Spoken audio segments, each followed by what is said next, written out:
Revolución, un abrazo a nuestro heroico y querido pueblo cubano, que ayer una parte importante de sus hijos protagonizaron una de las jornadas más históricas en defensa de la revolución. Quiero explicarles que a mediados de la semana pasada habíamos decidido realizar un programa como este de comparecencia de un grupo de compañeras y compañeros de la dirección del partido y el gobierno vinculados a todas las tareas de enfrentamiento a la pandemia, conocedores de la situación actual, para brindarle información a nuestro pueblo y compartirla también con un grupo de periodistas de nuestros medios de comunicación masivos. Ese propósito lo mantenemos en esta comparecencia, que por supuesto tenemos también que vincularla para esclarecer todo un grupo de matrices que en las últimas semanas y en las últimas horas han tratado de imponer acciones de descrédito con la manera transparente con que nuestro país enfrenta la pandemia, enfrenta otros procesos, para desacreditar la labor del gobierno, para desacreditar la labor de la revolución, para tratar de fracturar la unidad de nuestro pueblo. Y eso es precisamente lo que vamos a hacer hoy en este horario de la mañana. Con todos estos procesos que hemos tratado de enfrentar y de vencer ante una política de asfixia económica para provocar estallidos sociales en el país, llevan efectos acumulativos. Y precisamente yo creo que hoy los problemas que tenemos tienen que ver con esos efectos acumulativos. En esta situación de los problemas de abastecimiento de combustible, ¿qué incidentes hemos tenido que sobrepasar o hemos tenido que enfrentar? No siempre hemos tenido todos los combustibles necesarios a tiempo.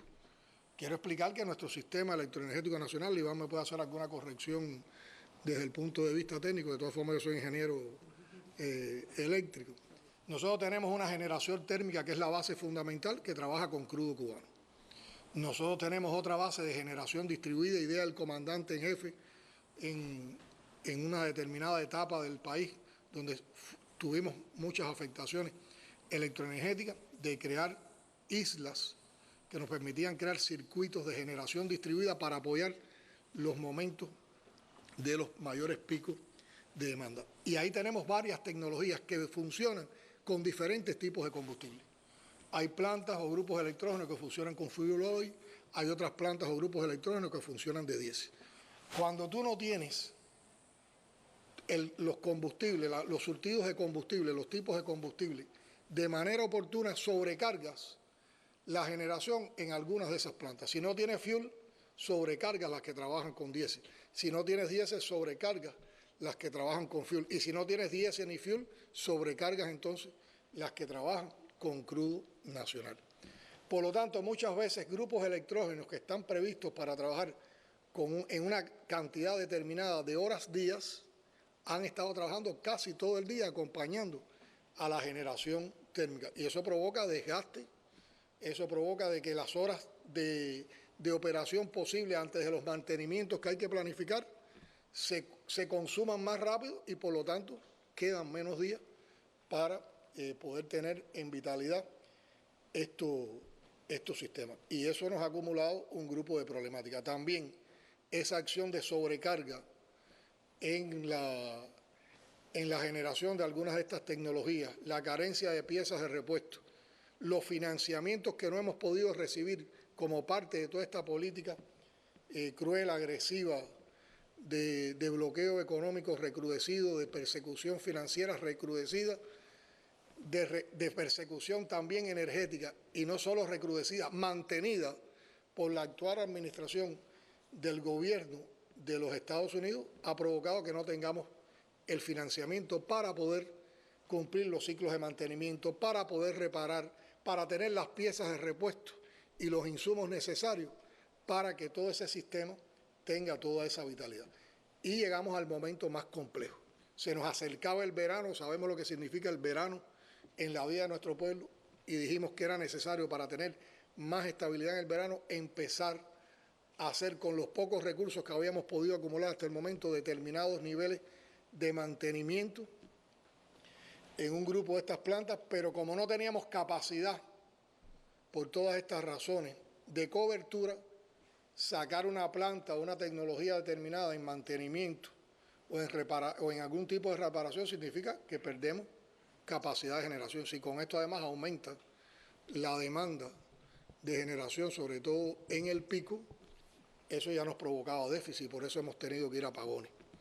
Ahora, los apagones de este tiempo también tienen otras singularidades que tienen que ver con la realidad que estamos viviendo con la COVID. En la misma medida que han crecido los casos de COVID, como parte de los conceptos, y de eso vamos a hablar en otro momento seguramente, como parte de los conceptos de atención a la población cubana y de buscar los ingresos en entidades estatales, nosotros, además de las instalaciones hospitalarias, además de las instalaciones del sistema de salud, tuvimos que abrir centros de aislamiento, centros de ingresos en otras instituciones, en otras instalaciones, digamos, escuelas, determinados centros de infraestructura que podían tener estas condiciones. Hemos llegado incluso a habilitar hoteles como hospitales. Por lo tanto, también con el concepto de provocar la menor cantidad de molestias en la atención a estos pacientes de COVID, hemos tenido que proteger más circuitos en estas condiciones. Al proteger más circuitos que los previstos, quedan menos circuitos en capacidad de no ser apagados. Por lo tanto, los apagones los tenemos que distribuir entre un menor número de circuitos. ¿Eso qué implica? Más horas de apagones en esos circuitos. Y si a eso se adiciona que en medio de toda esa programación, en un momento determinado, hay otra falla o hay otra rotura, como pasó en estos días, entonces se acrecienta el número de horas. Y eso nosotros sabemos que causa incomprensiones, causa insatisfacciones en la población. Pero yo siempre razono lo siguiente, y lo quiero compartir con toda franqueza con nuestro pueblo. Ustedes pueden tener la seguridad que el gobierno cubano, por lo que ha estado preocupado, es por causar la menor afectación posible. Y yo creo que en esto también hay un concepto de cómo hemos resistido todo este vendaval de sanciones y de agresión para poder mantener vital nuestro sistema electroenergético, para darle satisfacción y bienestar a nuestro pueblo. Nosotros no apagamos para molestar a nuestra población. Eso no está en nuestros conceptos, eso no está en nuestros sentimientos, eso no está en nuestras emociones, eso no está en nuestros compromisos. Eso no nos pasa ni por la cabeza. Al contrario, aquí la lucha todos los días, y el Iván sabe que ha sido criticado, a veces tal vez injustamente, por la molestia que nos provoca que pasen estas cosas, pero también cuando vemos cómo ellos se han entregado en alma y cuerpo con todo su personal técnico a solucionar en el menor tiempo posible estas cosas, pero les ha faltado el financiamiento, les han faltado los elementos fundamentales para poder hacer estos trabajos con más efectividad y con más eficiencia. Y en medio de todo eso, estamos haciendo inversiones nuevas, como aquí que se está explicado. Vamos a concluir en los próximos días. A mí no me gusta ya ni dar fechas de esto, porque estos procesos de puesta en marcha de reparaciones capitales o de inversiones se planifican, pero pueden tener, como son procesos de puesta en marcha que llevan afinación, que llevan, como se dice, calentamientos antes de sincronizar, pueden traquear, pueden fracturarse en el tiempo por algún imprevisto técnico. Pero se ha buscado eso, y en medio de esa situación estamos haciendo una reparación capital, una inversión en una de las unidades de Felton, que aquí explicaba Iván que debe entrar en los próximos días. Estamos haciendo una inversión con financiamiento de la Federación Rusia en el Mariel, que estará en los próximos meses.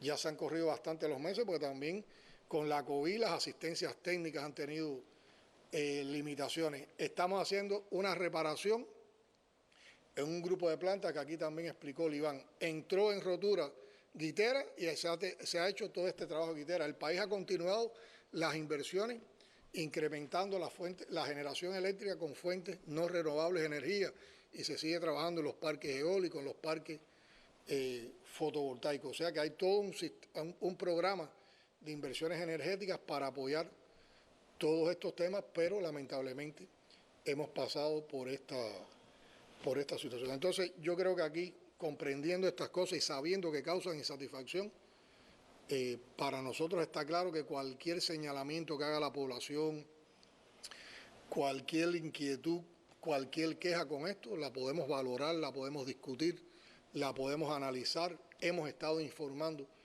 sobre estas cosas, pero en ningún momento ha sido para molestarlos a ustedes, querido pueblo. Y este es uno de los argumentos que los que nos han bloqueado y que los que han provocado que lleguemos a esta situación, que quieren con estas situaciones provocar estallidos sociales, provocar incomprensiones, provocar insatisfacciones, alientan entonces a que se vaya de una manera desordenada a expresar, a plantear lo que podemos hacer por las vías que tenemos, por los canales de comunicación que tenemos, siempre respetando el orden del país, siempre preservando la tranquilidad ciudadana, que es una de las quimeras que tiene nuestra sociedad, no alterando el orden, con un comportamiento civilizado, con un comportamiento comprometido y solidario entre todos. Yo creo que esa es la manera en que tenemos que trabajar y eso es a lo que le alentamos a nuestro pueblo. Hoy, aunque se abren algunas perspectivas de mejoría, que pueden tener mayor o menor demora en el tiempo, yo creo que también tenemos que plantear lo siguiente. Aquí tenemos dos caminos que además confluyen y que son parte de esto. Por una parte, ahorrar todo lo que podamos con responsabilidad, tanto en el sector residencial como en el sector estatal. Y tiene que ver con la responsabilidad institucional y tiene que ver también con la responsabilidad familiar y con la responsabilidad social. Y por otra parte, que con la mayor eficiencia posible, la mayor efectividad posible, en el menor tiempo posible, nuestro personal calificado de los sistemas de la Unión Nacional Eléctrica sea capaz de cumplir con estos programas de mantenimiento y de reparación de las unidades que hemos tenido fuera de servicio en estos tiempos. Y yo creo que aquí se ha dado una explicación clara. Hablando de Venezuela, hay que decir que una de las primeras llamadas que recibimos ayer en la tarde de apoyo, de solidaridad, de comprensión, fue precisamente la del hermano presidente Nicolás Maduro de la República Bolivariana de Venezuela. Está el tema mediático y el calentamiento que explicaba Polanco que se realiza en las redes sociales. ¿Estuvo presente en todo lo que sucedió ayer o no? Estamos observando que en las últimas semanas se incrementó la campaña en redes sociales contra la Revolución Cubana, planteando un grupo de matrices alrededor de los problemas y las carencias que estamos viviendo, porque esa es la manera en que se monta a tratar de crear disconformidad, insatisfacción, que llega a la protesta a partir de manipular las emociones y los sentimientos en redes sociales de las problemáticas que tiene la población. Y hay que ver aquí cómo en toda esta campaña acudieron a todos los youtubers y a todos los influencers que pudieron en redes sociales, incluyendo una determinada artista con determinadas características que empezó apoyando el bloqueo y parece que después la presionaron y terminó diciendo que yo soy un tirano, alguno de esos epítetos que nos ponen. Ahora, yo estaba observando ayer en los planteamientos que hacían algunas de estas personas que realizaron hechos de protesta o hechos de insatisfacción, donde quiero destacar que no todos son contrarrevolucionarios, ni mucho menos. Hay una minoría de contrarrevolucionarios que trató de liderar estas acciones, pero aquí tenemos personas, revolucionarias o no, insatisfechas, con confusiones tal vez, con incomprensiones, con falta de información y también con el deseo de manifestar alguna situación particular. Pero en torno a qué montaron esas insatisfacciones y hacia qué estaban dirigidas todos esos esfuerzos mediáticos bien pagados en los cuales se centraron durante todos estos días. Al problema eléctrico, que no lo voy a explicar, lo hemos explicado aquí y que es una realidad. Al desabastecimiento de alimentos y medicamentos y a los problemas de las tiendas con ventas en divisa. Todos esos temas que hoy están presentes en nuestra sociedad como insatisfacción, ¿cuál es el origen de ellos? ¿Cuál es la causa de ellos? Es el bloqueo. Por lo tanto, esto es un discurso muy hipócrita, es un discurso de doble rasero, es un discurso de calumnia, es un discurso manipulador y es un discurso de mentira. Ya explicamos cómo el bloqueo afecta el sistema electroenergético nacional. Conocemos cómo el bloqueo nos limita de los ingresos en divisa con los cuales tenemos que comprar alimentos. Nosotros necesitamos más de 2.000 millones de ingresos en divisa para comprar alimentos que no satisfacen todas las demandas de la población, pero tenemos que comprar insumos para la agricultura, tenemos que comprar maquinaria, tenemos que comprar piezas de repuesto, tenemos que comprar fertilizantes, tenemos que comprar herbicidas y después el viceprimer ministro Alejandro podrá dar en algún momento informaciones de datos económicos que tienen que ver con estas realidades. El bloqueo nos ha limitado para nosotros adquirir medicamentos o las materias primas con que producimos medicamentos. Lo que hace el país, el esfuerzo que hace el país en la producción de medicamentos gracias al potencial científico y productivo que tenemos es increíble.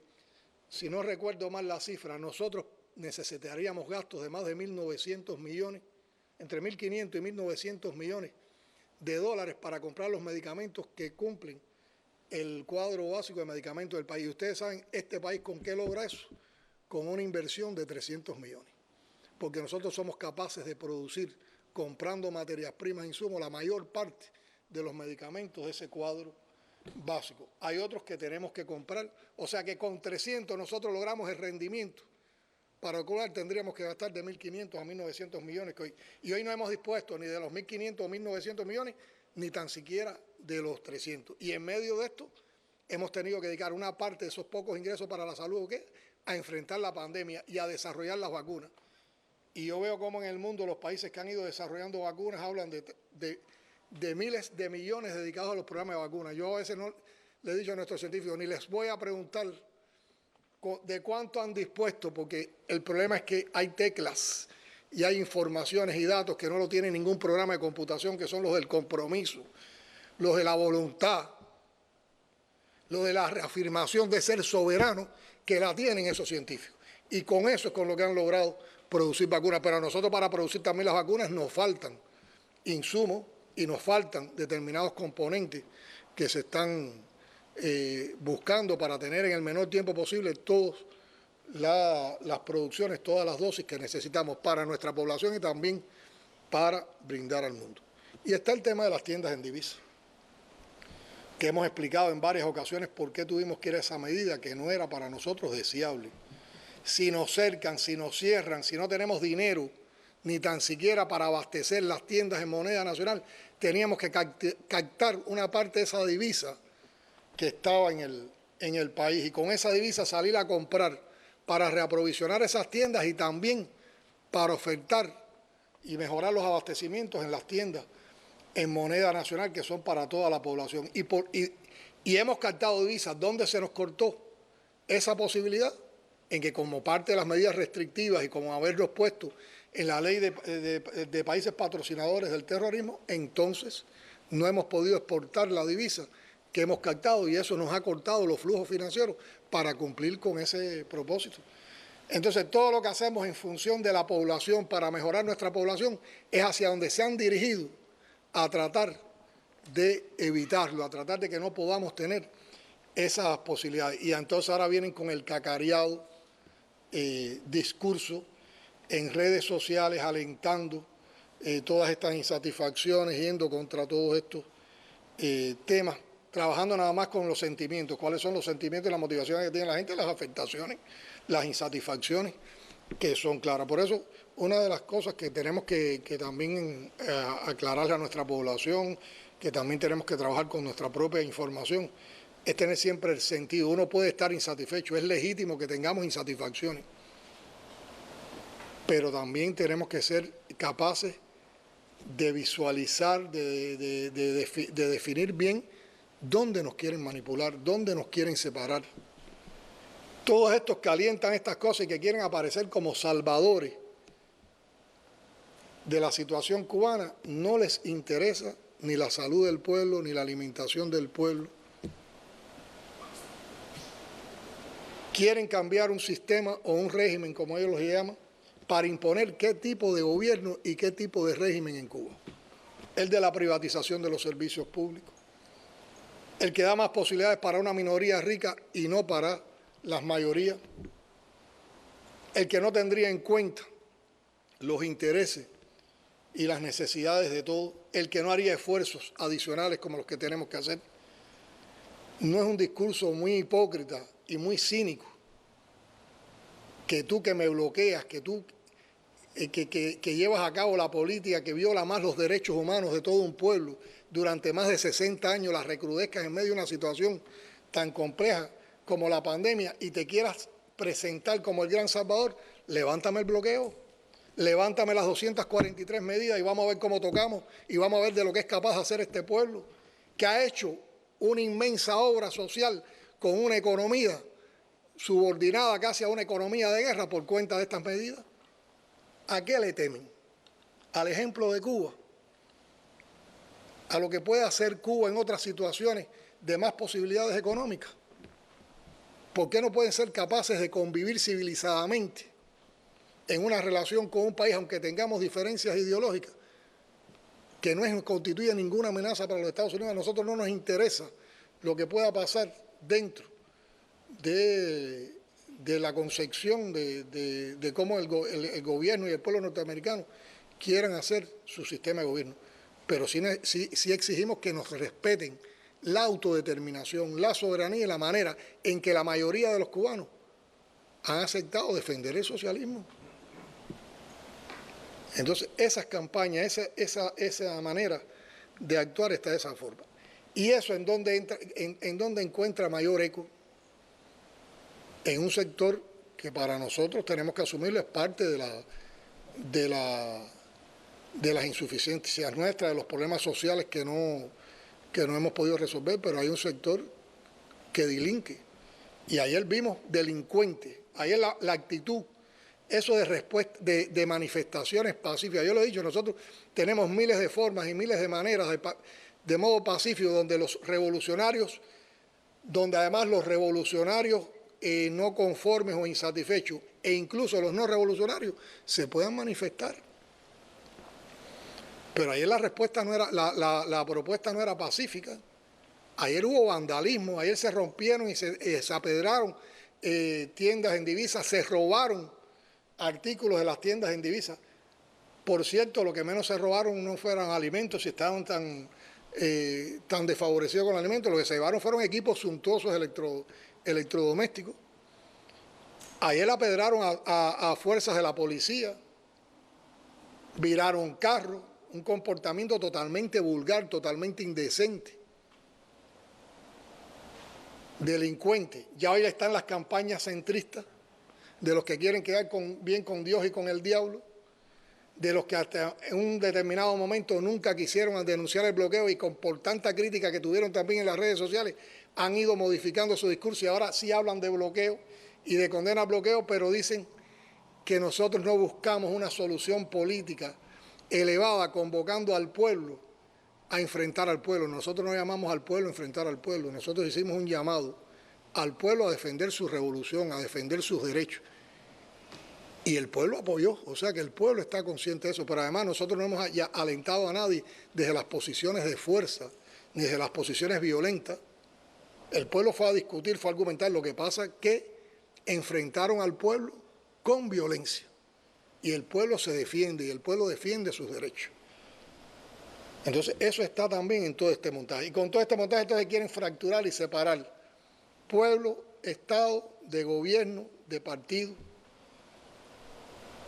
Muchas veces dicen, no, nosotros vamos a favorecer al sector no estatal para que no haya participación del Estado. Bueno, el sector no estatal también lo han desfavorecido con todas estas medidas de restricciones y todas estas medidas de bloqueo. Todo el discurso se desvanece, todo el discurso se fractura, todo el discurso se demuestra con las acciones que hacen y con la manera en que lo hacen, que es totalmente una mentira. Y entonces el famoso cambio de régimen. ¿A quién le molesta el régimen, el supuesto régimen cubano? ¿A quién le molesta el sistema político cubano, las maneras que hacemos las cosas? A nuestro pueblo, a la mayor parte de nuestro pueblo no, porque es esa mayor parte la que construye ese sistema, la que lo ha refrendado en miles de procesos democráticos de debate público, donde han participado también las personas que tienen una opinión diferente a la revolución. ¿A quién le molesta? Al gobierno de los Estados Unidos.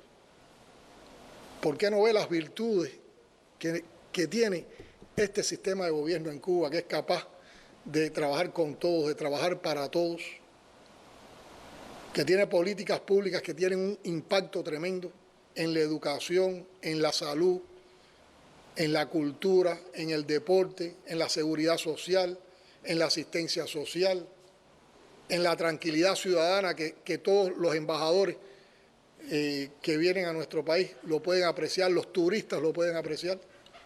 ¿Por qué quieren ir contra eso? ¿Y por qué arman todas estas desenfrenadas maniobras que terminan en el aliento al vandalismo, a la delincuencia, y al final hacen cerrar más las filas de ese pueblo?